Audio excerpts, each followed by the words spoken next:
Hi guys, good morning. So it's July 1st. Grabe, ang bilis ng panahon. So market update tayo ulit kung kamusta ba nangyari sa market ngayon. So just so you know guys, I am a metal trader. So ang tina-trade ko po is specifically gold. That is why lagi tayong nakaabang sa mga kaganapan sa gold ngayon. And syempre sa US dollar kasi yun yung ating quote currency. So yan, kung mapapansin nyo, napakakalat ng aking table ngayon. Dahil nag-aaral ako ngayon ng CMT. So yan, CMT level 1. So inaaral natin to, medyo makapal-kapal yan guys. And meron tayong mga reviewer, ito nagre-review tayo. So sa akin kasi mas madali ako makapag-aral kapag sinusulat ko siya, pag nire-write ko siya, tapos ine-exam ko. So gumawa ako dito ng mock test, ayan o. Meron tayong CMT level 1 mock test dito. So, ginagawa ko is, nagre-review ko using the exam, yung mock test dito, and then nire-write ko siya. Kasi tamad ako magbasa ng ganito, kadaming libro, guys. And then, for our trade this Asian session, ngayon, ayan, we have a running profit of $960. Ayan, nasa $960 yung ating floating profit natin ngayon. Magkano ba ang 960 sa peso? It's 59,000 pesos for our profit this Asian session. So, ito yung setup na yun, guys. Ayan. Ito yung setup na yan. This one. So, kung mapapansin nyo, gumagawa yung market. Series of lower low, lower high, lower low, lower high, lower low, lower high, and it's creating another lower low. So, obviously, here, meron tayo ditong downward trend above the pivot level ng higher time frame. That is why, dyan tayo nag-entry ng sell natin. Ayan. Dahil bumabagsak na siya. And kung mapapansin nyo, nire-respect itong MA200 dito sa ating 1-hour time frame. So, kapag nakakita kayo guys ng ganitong mahabang wick, from the time na naging uptrend yung market, ayan, di ba umakyat siya? Nung umakyat yung market, and then suddenly, nagkaroon siya ng mahabang wick na ganito. Ayan, may mahabang wick na ganyan. This one.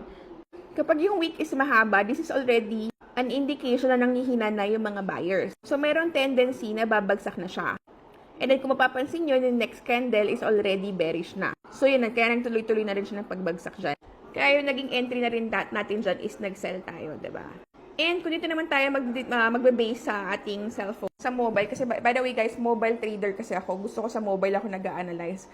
And kung mapapansin nyo, umakyat yung market, and then nagkaroon ng mahabang wick dito, nireject siya sa ating resistance.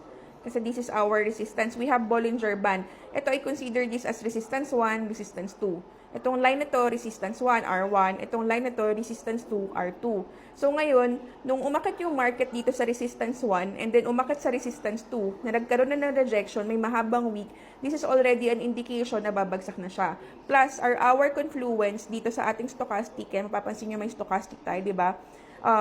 Dito, nagkaroon siya dito ng intersection dito sa level ng ating overbought zone, which is this level ng 80 to 100. Itong level na to, this is overbought zone. Kapag nandyan na sa area na yan, may tendency siya babagsak na siya, lalo na kapag nagkaroon ng intersection. Itong intersection na to, yan, this is KND percentage. Ito yan, guys.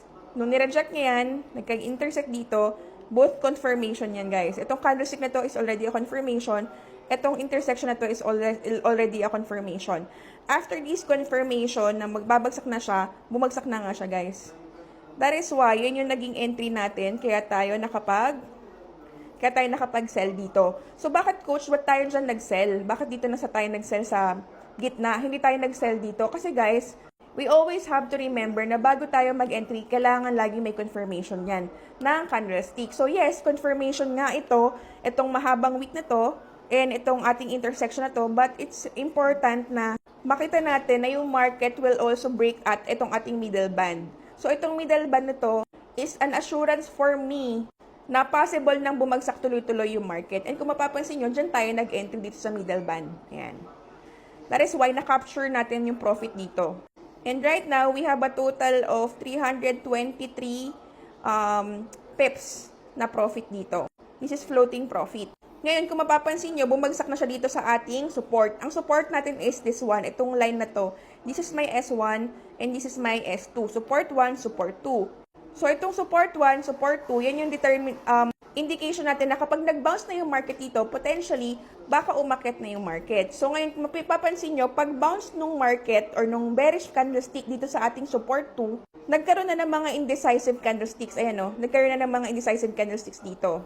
Which is, we have dojis. Or rather, spinning top na to kasi medyo makapal pa yung body eh. So, ngayon, itong spinning top, this is already an indication of indecisive market. So, ngayon, medyo nagkakaroon na ng power yung mga buyers dyan. Nag-step in na yung mga buyers. Kaya nakakita tayo dito ng spinning top. So, after this, mapapansin nyo, kapag nagkaroon na ng ganito, potentially, pwede nang umakyat ulit yung market at pupunta ulit dito sa ating resistance yan.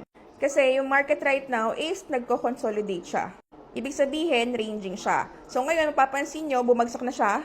And nandito na siya sa oversold area. Itong oversold area natin is itong 20 to 0. Kapag ang market is nasa 20 to 0, oversold po siya at may potential na umakyat po yan. So ngayon, kapag itong KND percentage natin, kung mapapansin nyo, may dot line na yellow na yan and then blue na solid line, kapag yan nag-intersect din katulad nito, yan, nag-intersect din siya katulad nito, aakyat na po yan. So, ngayon, ang pwede mo naging maging position dito is actually buy. However, hindi po kasi ako nagtitrade ng counter trend kasi ang pinaka-macro trend natin is bearish. So, lagi ang hinahanap na natin is selling opportunity. So, kahit na may opportunity to buy dito na intersect dito, merong mga spinning top dito, may rejection sa support, kahit na may mga buying opportunity dito, hindi po natin yan papasukin kasi po hindi po yan pasok sa macro trend natin. So, dapat pag umakyat lang po yan dito, doon lang po tayo mag-sell. So, since may possibility na umakyat na to, and mapapansin nyo, nasa oversold area na to, and then, may possibility din na mag-intersect to, titignan natin sa 4-hour time frame kung magtutuloy-tuloy pa yung bagsak nito. So, sa 4-hour time frame, nandito na rin siya sa ating support area. Ayan, nandito na rin siya sa ating S2. So, potentially, possibly, yung market would correct. So, possible siya umakyat because of this spinning top candlestick. So, ngayon gagawin natin is ipa-partial close na natin tong ating profit. Gagawin natin is i-close na natin yung 2 lots, 0.2 lots. Ayan. So, kinlose na natin siya para at least na-secure na natin yung ating 0.2 lots ng $626. And ayan, may profit na tayo ng $652 today. So, ngayon, iniwan lang na natin yung 0.1 lot dito, which is nasa $320. And then, i-move natin yung ating SL to positive.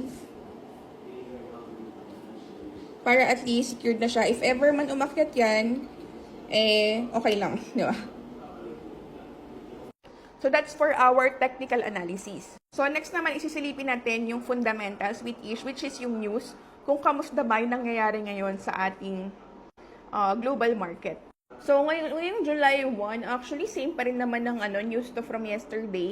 And sabi nga nito, gold recorded largest quarterly drop since 2013 in Q2 2020. Sobrang lakas ng drop ni gold ngayon. So, ngayon, since Wednesday ngayon, and tomorrow daw ay magkakaroon ng NFP dahil na-adjust yung NFP. Supposedly, every first Friday ang NFP. However, since merong holiday sa US sa Friday, ang mangyari is i-move yung NFP on Thursday. So, ngayon, silipin natin sa Forex Factory kung anong forecast tomorrow. So, tomorrow is meron tayong NFP, and which is ito, non-farm employment, non-farm payroll. And ang forecast dito is possible na bumagsak daw yung non-farm payroll. So, from 172 last month, possible daw bumagsak ng 114,000.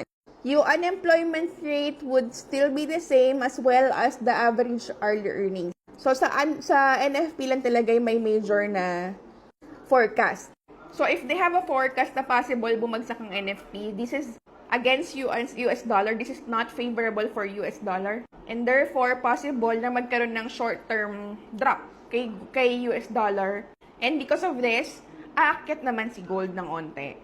So, potentially, ang pwede nating i-expect tomorrow is magkakaroon ng possible correction or retracement. Which is, I think, okay lang naman. Kasi dito sa daily time frame, natin, papansin nyo, nag-drop na naman yung presyo dito sa ating pivot level. And possible, tomorrow, mangyari yan, bumagsak siya dyan, and then aakyat siya ulit dito sa ating resistance, sa dynamic resistance natin. And then, tsaka siya magtutuloy-tuloy at bumagsak. So, baka yung NFP yung humila dito paakyat. Yun kung talagang potentially babagsak ang NFP. So, yun lang guys. That's for our market outlook today and I hope meron kayo nakuha or meron kayo natutunan somehow. If you have questions, comment down lang kayo, tuturo ko sa inyo or meron akong magagawang video siguro tomorrow kung nakita ko interesting yung mga questions nyo. And if you want to learn trading, I have a school in Marikina, Legendary Trading Academy. Just search sa Google nyo yung website natin, www.legendarytradingacademy.com. So again, I'm Lady, your finance coach.